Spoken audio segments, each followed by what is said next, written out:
Pemirsa, kembali kita lanjutkan dialog. Saya kembali kepada Pak Duha. Pak Duha, lalu kemudian bisa Anda terangkan nggak mekanisme pelaporan kalau misalnya kita merasa tertipu gitu dari jasa toko online ini, bagaimana mekanismenya, Pak? Ya, mekanisme itu kan kalau kita lihat tindak pidana, kalau penipuan itu, kalau percobaan penipuan tidak ada. Tapi memang dia harus korban. Nah, nanti mekanismenya itu setelah dia sudah menjadi korban, datang ke polisi terdekat atau di tempat pelayanan, atau mungkin di Polda, di SPK dan segala macam, membuat laporan. Setelah nanti membuat laporan, ya nanti dilimpahkan ke bagian cybercrime. Nanti para pimpinan atau saya mendisposisikan kepada anggota untuk segera mengungkap. Dan biasanya pada saat memposisikan ini, kita lihat dulu, ya supaya masuk ke database. Ya, apa ini kasus apa, ini kasus apa, ini kasus apa ini. Ya, baru untuk melakukan penyelidikan. Nah itu nggak ada nomor khusus gitu Pak ya, yang langsung bagian cybercrime gitu, biar langsung ditelepon gitu, belum ada? Sementara belum ada. Kemarin kita sudah buka misalnya portal ya. Kemarin agak tersendat sedikit, ada sedikit halangan di server kita. Ya, tapi mudah-mudahan kita coba akhir bulan ini sudah kebuka. Karena cybercrime harusnya bisa lewat online juga pelaporannya ya. Jadi langsung lewat online, sama-sama ini online gitu ya. Kasubdit Cybercrime Polda Metro Jaya. Jujur aja sebelum hari ini saya bahkan nggak tahu kalau ada divisi khusus untuk pelayanan cybercrime. Jadi penting ini untuk disosialisasikan ya bagi korban-korban. Pak Duha, lalu yang perlu dipersiapkan dari pelapor ini apa sih? Jadi bukti-bukti yang perlu disampaikan, soalnya kan kadang-kadang kalau website sudah ditipu, hilang gitu websitenya. Nah ini bukti-bukti yang perlu dipersiapkan paling tinggal untuk mencegah penipuan itu apa, Pak? Yang tidak bisa dibohongin itu kan transfer uangnya. Ya, itu transfer uangnya, nggak bisa dibohongin. Ya, jangan dihapus gitu ya. Betul, kalau sudah ada transfer uangnya, ya kecuali masalah penghinaan, fitnah, segala macam kan kita harus buka. Ya, harus buka.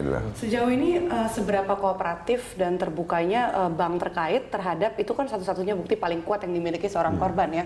Dan biasanya sih yang saya tahu pasti nyimpen, saya sendiri pribadi selalu nyimpen gitu. Jadi Anda laporkan rekening fiktif ini atau rekening penipu ini ke bank, kemudian mereka akan memberikan datanya. Dari situ Anda bergerak penyelidikan seperti itu? Yang saya tahu selama ini tidak ada kesulitan ya. Mereka proaktif juga ada, bagus juga. Jangankan bank lah, dari Menkominfo juga bagus kok. Hanya persoalan memang ada standar-standar prosedur yang kita harus lalui. Ya, artinya misalnya sesuatu yang kalau kita minta misalnya transaksi kan daripada rekening itu, tentu kan pemilik rekening kita harus cari dulu.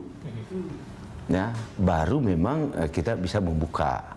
Tapi kalau dia tidak ada namanya dan segala macam, pemiliknya nggak ada atau fiktif, ini kan persoalan kan harus ada prosedur yang kita harus mengajukan surat yang mungkin bisa ke OJK atau mungkin baru bisa ke banknya nantinya. Nah, ini kan proses dan ini memang harus dilalui, ini peraturan perundang-undangan juga memang. Pak Tulus, ini runtutan crime solving yang baru saja dijelaskan Pak Duha biasanya, apakah sudah cukup menyelesaikan persoalan pelik perlindungan konsumen korban kriminal online? Tadi soal bank dulu, bahwa saya pernah diskusi dengan pihak bank. Keluhan bank itu banyak ketika dilakukan semacam pengusutan dan penutupan itu KTP palsu dia. Jadi ketika membuka rekening dengan KTP palsu Pelakunya. Ya, itu yang menjadi menyulitkan untuk pengusutan. Nah, tapi ya dalam konteks regulasi sebenarnya tadi dengan adanya Undang-Undang ITE, Undang-Undang Perlindungan Konsumen dan berbagai regulasi sebenarnya sudah mengarah ke sana, tinggal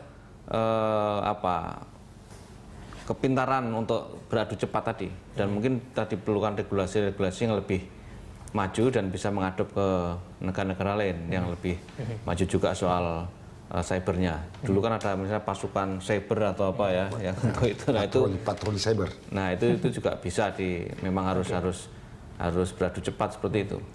Pak Tulus, saya ingin bertanya, lalu pada batas seperti apa konsumen itu sudah harus langsung melaporkan kepada Polda ini mengenai cybercrime ini?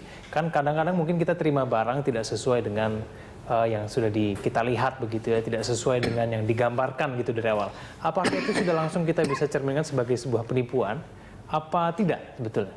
Ya secara umum bisa, cuma yang paling ekstrim adalah ketika misalnya barang itu tidak diterima, itu sudah jelas harus langsung langkah melaporkan. Kalau diterima tapi ternyata barangnya beda gitu dengan ya, yang itu harus diidentifikasi dulu. Ya, diidentifikasi bedanya di level mana. Makanya ketika tadi konsumen sebelum bertransaksi harus riset dulu terhadap eksistensi websitenya sama klaim-klaim yang ada di barang itu. Barangnya mengatakan apa, ternyata bunyi apa, itu perlu waktu untuk setelah diterima. Tapi paling tidak barangnya dulu dikirim atau tidak, diterima atau tidak. Nah itu yang langsung harus bisa dilaporkan ke tadi cybercrime tadi. Tapi kalau mau menyangkut barang segala macam kan itu bisa koordinasi juga dengan Badan POM karena menyangkut klaim-klaim yang dia sampaikan kalau itu menyangkut makanan, minuman atau obat, kosmetik.